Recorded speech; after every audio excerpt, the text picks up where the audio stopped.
नाशिकमधल्या भगूर नगर परिषदेत मोठा उलटफेर झाल्याचं दिसून आलंय। अजित पवारांच्या राष्ट्रवादी काँग्रेस पक्षानं भगूरमधली शिवसेनेची 25 वर्षांची सत्ता उलथवून लावली आहे। भगूर नगर परिषदेत राष्ट्रवादी काँग्रेस अजित पवार गटाच्या उमेदवार प्रेरणा बलकवडे यांचा विजय हा जवळपास निश्चित मानला जातोय। नाशिकमध्ये अजित पवारांच्या राष्ट्रवादी काँग्रेसनं दणक्यात सुरुवात केली आहे। स्थानिक स्वराज्य संस्थांच्या निवडणुकीत हा मोठा राजकीय उलटफेर मानला जातोय।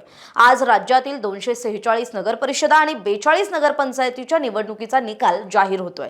सकाळी 10 वाजल्यापासून मतमोजणीला सुरुवात झाली आहे। सुरुवातीच्या कलांमध्ये महायुतीचाच विजय होत असल्याचं दिसून आलंय। महायुतीला 178 जागांवर आघाडी मिळाली आहे, तर 35 जागांवर महाविकास आघाडी आघाडीवर आहे। राज्यात सर्वाधिक यश हे भाजपला मिळत असल्याचं दिसून येतंय, तर दुसऱ्या क्रमांकावर एकनाथ शिंदेची शिवसेना, अजित पवारांच्या राष्ट्रवादी काँग्रेस पक्षालाही राज्यात चांगला प्रतिसाद मिळालेला दिसतोय। आता नाशिक जिल्ह्याची आकडेवारी सांगायची झाली तर नाशिक जिल्ह्यात 11 नगराध्यक्ष पद आहेत आणि यात आता कोण आघाडीवर आहे तर भाजपचे 4 उमेदवार, शिंदेच्या शिवसेनेचे 5 आणि अजित पवारांच्या राष्ट्रवादी काँग्रेस पक्षाचे 2 उमेदवार हे नगराध्यक्ष पदाच्या निवडणुकीत आघाडीवर आहे।